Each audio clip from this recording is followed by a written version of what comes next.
Alright, I always kind of wondered what this fruit is, alright? Is it a mango or a pineapple?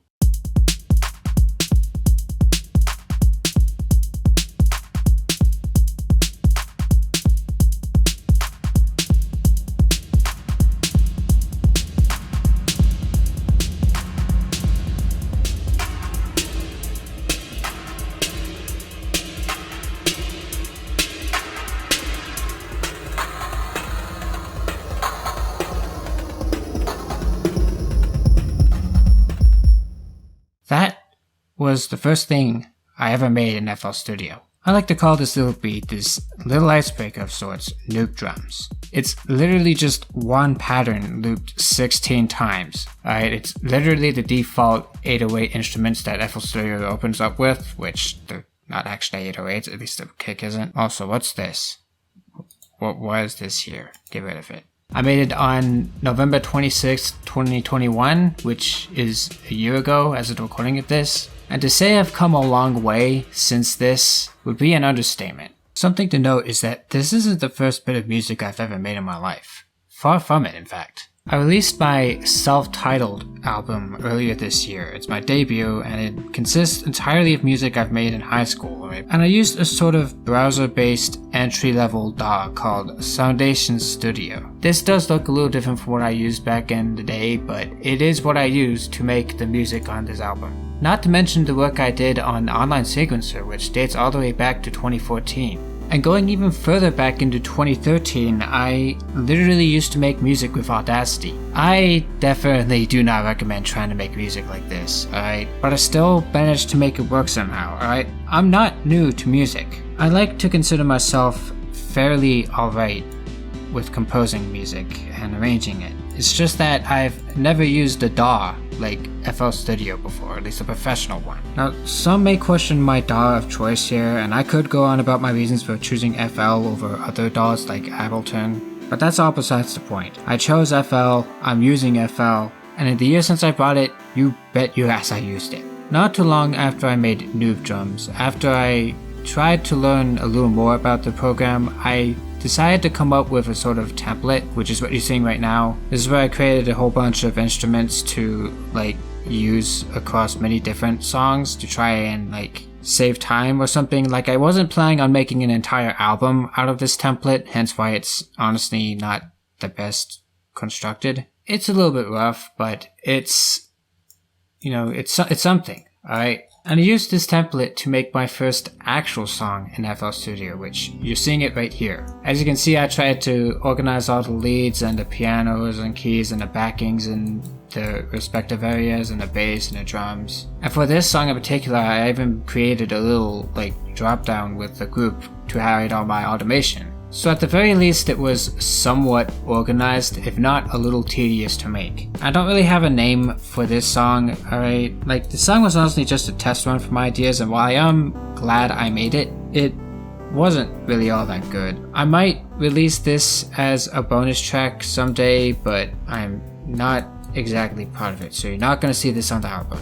What I am proud of though is what I made after, the second song I ever made outside of Noob Drums.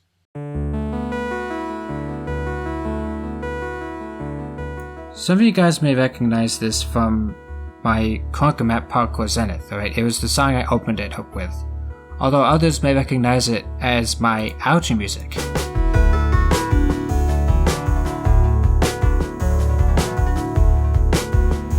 In my opinion, from the get-go, I think this was a much better attempt at a song than the first one I made.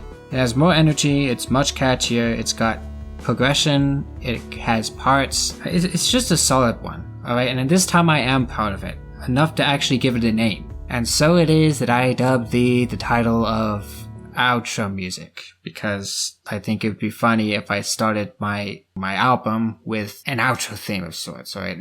For the funny, alright? I'd go on to make a couple of other songs with this template, keeping it mostly intact, until I got to what was, at the time, my most ambitious song yet. This song was pretty much the cornerstone of my book so far, a sort of culmination of all the sounds and ideas I had developed, and it was where I really began to think of making all these songs I was making into an actual album. And it was when I finished this song when I set the goal for myself to have an album out by the end of 2022.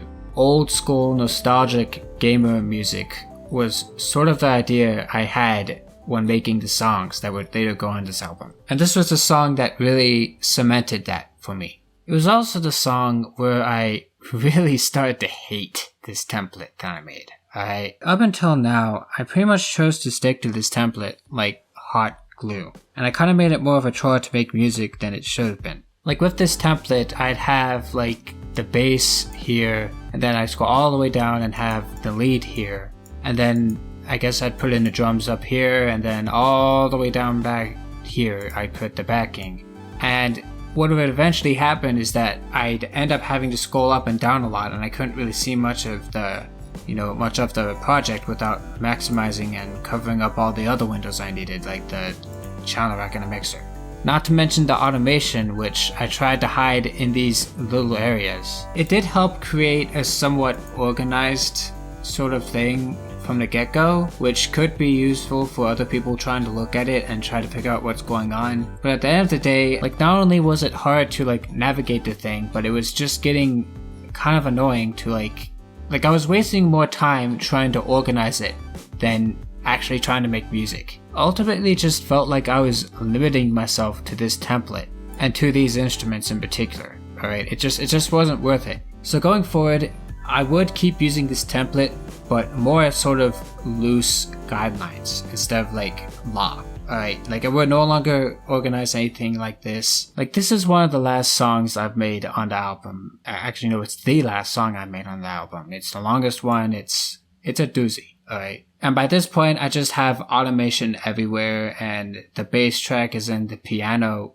auto. Like this is supposed to be empty, and this is where I stuck the bass. And the backing is literally the entire song minus the bass, so there's that. Yeah, in this case, I just decided to hell with this whole thing, alright? The whole top half doesn't even have anything in it. Like, it's an absolute mess, and I couldn't have it any other way, alright? So yeah, I pretty much made the decision to not really bother following the template all that much, and once I made that executive decision, the rest of the album was a relative breeze to make. Like, this particular song, the last one, is easily the longest in the entire album. Yet it actually took less time for this to make by a long shot than it did the title track. And that brings us to today, November 26th, 2022, 1 year after I made new drums. Again, as of recording, right? There's no way I'm gonna edit this in 2 hours. And I'm happy to say that as far as my goal of releasing this album by the end of 22 is concerned,